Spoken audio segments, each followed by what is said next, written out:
this is why I said in my video, just wait until the non-shills get the game and review it, because you can't trust these guys. Basically said in the section of replayability and endgame content, there's nothing wrong. He hasn't said a single negative. Is a solid foundation upon which content can continue to be built. There's potential. It's very like hopium copium.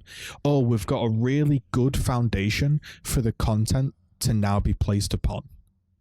Does he really think Diablo 4 is gonna now go, right, excellent, we've built the game, we've marketed it, we've launched it, now we're gonna place all the content on top of it? This is just a skeleton. Now the real content gets placed on top. No way. Basically, what they're doing is they're including everything humanly possible that they can get away with without being called pay to win or too bad. All right, most games have got a battle pass in. They can't really moan at a battle pass, put that in. Yeah, most games do a sort of pre-order or early access bonus, put that in. Oh yeah, they've got a rotating shop that produces FOMO. Well, most places do that, so put that one in. Shit, everyone hates pay to win, so don't put the pay to win in the shop. We don't know what the battle pass will include, but then there's going to be like paid expansions, he said as well. So like, they're just trying to get it. Do you hear that? This is where the game is like for console. Don't worry, you're not going to go multiple play sessions without finding loads of legendaries. Imagine in PoE being like a play session, if the whole game is 80 hours, then a play session is probably a couple hours. So don't worry, guys, you're not going to go a couple of hours without finding something really good. Like, imagine playing PoE and being like, man, it's been an hour. It's been an hour, man. Why have I not found an Aegis? Where's my Soul Taker at? I've been playing this for 2 whole play sessions. For the itemization, that is the items for long-term engagement here. All right, now let's talk about value. For a base price of $70, you're getting a campaign that can take you 20 hours to go through, longer if you really explore all the side content. It's a full AAA narrative experience with... Irrelevant. It's irrelevant, isn't it? It's so irrelevant. Value. It takes you 20 hours to do the campaign. It's a full AAA narrative experience. Who cares? Would it be different if it was an indie narrative experience? Like, I mean, mate, I am a PoE degenerate. I've probably got about 300 hours on my character. And the problem is, once you've done that 80 hours, which, yeah, 80 hours is a hell of a long time, I do get that. Then what? You've kind of experienced what a druid does in those 80 hours.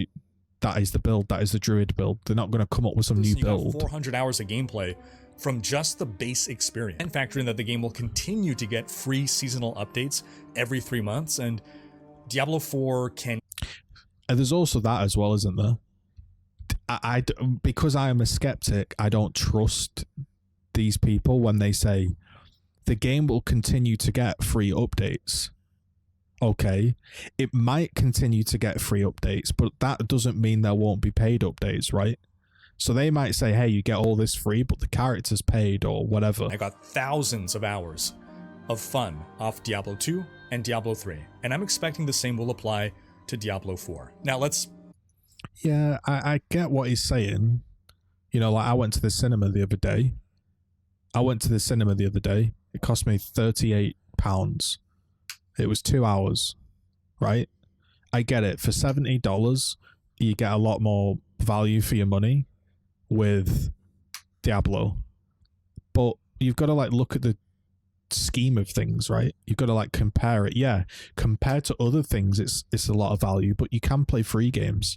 There are free games out there, so $10 for the basic pass and $25 for the accelerated pass that lets you skip tiers. And that's... Yeah, but it's again, it's all relative, right? $10 for a battle pass on top of the game you've just paid $100 for is why the fuck aren't they in the game? Like, I understand that's how they work, you know, but come on. $90, that's $20 more than the base game, and for everything that's included, that does seem like good value. Why is he saying that? You get to play the game 4 days early. All right, let's be honest, who cares, mate? If you're telling me that the game is going to last 5 years, then playing it 4 days early doesn't matter. So that's terrible value. Paying $20 to play the game 4 days early is a crap decision. Then, like Oscar said, they've put some cosmetics in that they have decided the value on. Like, they've arbitrarily decided, like, we'll include this pair of pants that we say is worth $15.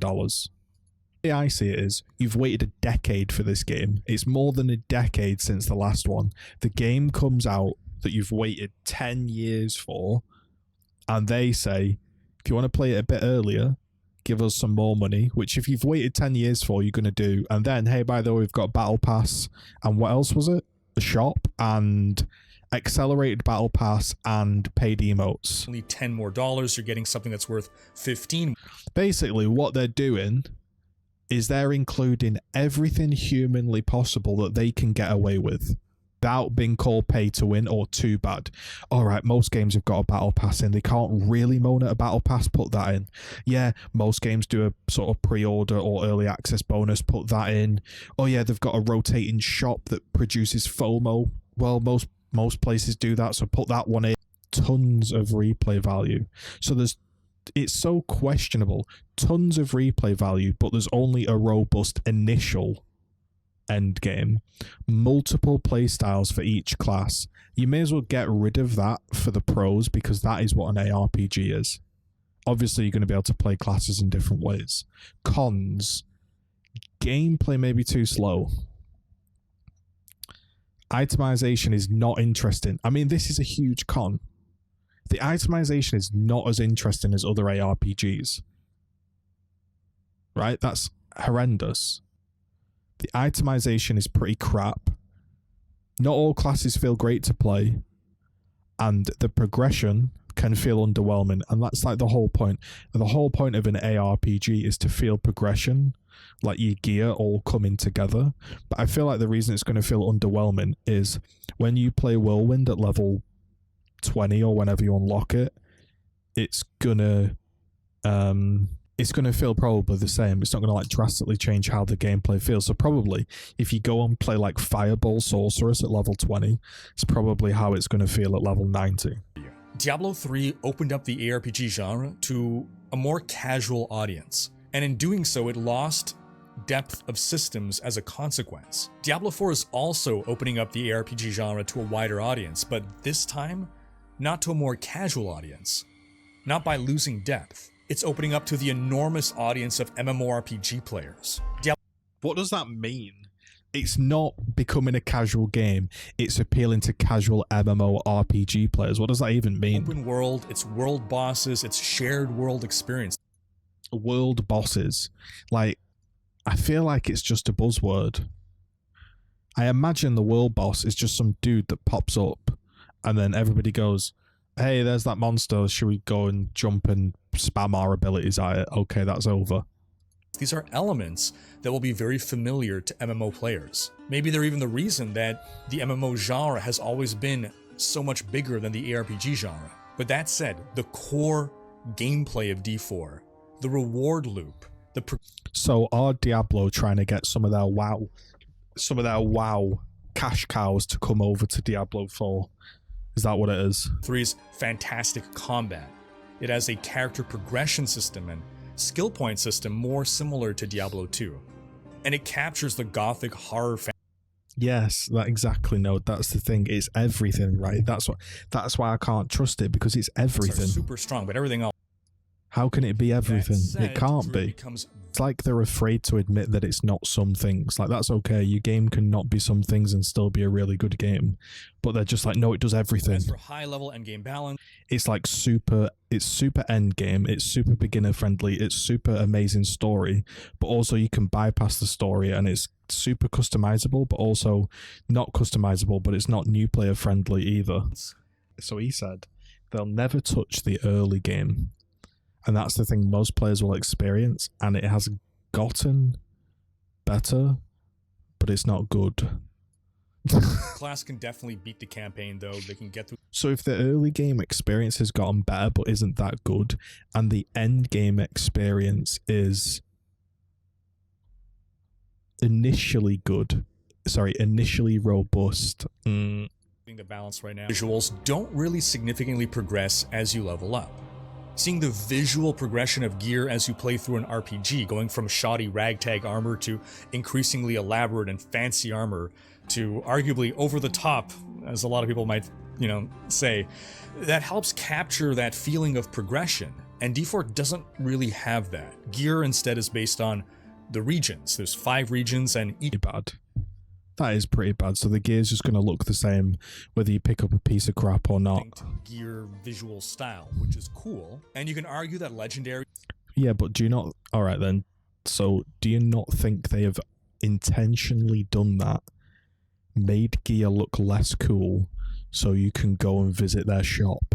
And uniques look... Or buy the battle pass to get the gear. More awesome than regular items. Sense of progression is the fact that you unlock your main damage dealer by like level 5, and that's that's bad. You'll likely keep using as your main damage dealer all the way to level 100. It does become stronger with a greater skill point investment and supporting gear. Wow, so by level 5 you pretty much know how your character's going to play. So really, if you start in Diablo 4 tonight or whenever it is, just quickly make like a few characters and get them leveled up to like level 5 and then see if you like them. But what did he say? Which again is not perfect. And I'm not suggesting that the D2 way of vertical progression was a better system, but you do feel the difference when you go from a level 1 skill to a level 12 skill to a level 30 skill. It feels like a significant upgrade. It feels more awesome. With Diablo 4's horizontal progression, you are instead expanding your toolkit. As you level up, you add more utility skills, and eventually possibly an ultimate. You're becoming a more well-rounded character. And this approach actually solves a lot of the issues with vertical progression systems, but it just doesn't feel as satisfying like multiple vectors of progression. This guy talks like somebody that's not actually played the game and has been given a script. Multiple vectors of horizontal leveling. Fucking say it in English, mate. You are then progressing. Yeah, that was it. So not only are you doing like your town boards, you're also just going along in a skill tree. Like, or not a skill tree, like a point system. Like, hey, Fireball now does 10%. Now it does 15%. Now it does 20%. Like, it just doesn't sound very exciting. It sounds fucking boring. You know what it sounds like? It sounds like you can't get it wrong. On PoE, you can massively mess up your build. On this, it sounds like, it's not going to go wrong, mate. Let's hold your hand. It doesn't bring along the absurd damage multipliers. It does not, in my opinion, take enough of the best of Diablo 2's itemization, however. There's definitely a Diablo 2 influence, but I wish that influence were stronger than it is. For instance... Right, so what he's trying to say, right, because he's a PR shill, he's trying to say, the itemization is fucking boring, mate, and I can't believe I spent 10 years covering Diablo 3 to then be served up this steaming pile of turd. Since item bases. In Diablo 4, there are inherent differences between weapons. Oh, there are no item bases in Diablo. Item bases don't matter. Okay. A sword has certain native properties that an axe does not. That's great. But I wish we also saw that with armor and other gear. There's just no distinction between light, medium, and heavy armor, for example. Fucking hell, that sounds so bad. There's no... all your armor, nothing. The base don't matter. A helm is a helm is a helm. It doesn't matter Crikey. whether it looks like a light. The thing that Diablo 4 does very differently with its itemization comes in the form of situational damage multipliers. Situational damage multipliers. Ding, ding, ding. We have a new buzzword. You have Axe. Intelligence, damage to slow, damage, basic skill damage, damage per hit, attacks per second, CDR, healing. This has, so if he was to equip this skull, he'd lose damage. As some others. If it's not green and it's not a plus arrow, you vendor it, which is why there's a button in the inventory that vendors all of a certain color, and it's why all of the items are 1 square by 1 square, so they all neatly fit into the inventory, and then you can vendor it. And that's when you watch Diablo stream and they go and do a rift or a dungeon and they collect all of their loot and they go do and they vendor it all and they don't even look at it, and then they go into the next one. Like those you see in like Vegas where there's like a row of like 300 like 75-year-olds just pulling the one-armed bandit. Fixes 5% more damage to vulnerable. Cool? It's not cool though, is it? Why even say cool? 5% damage to more vulnerable enemies. Wow, cool. Cool, bro. That's exciting. If it launches tonight, I will actually watch part of your Diablo stream or something. I'll be on later for sure. So I'll see you in a little bit, guys.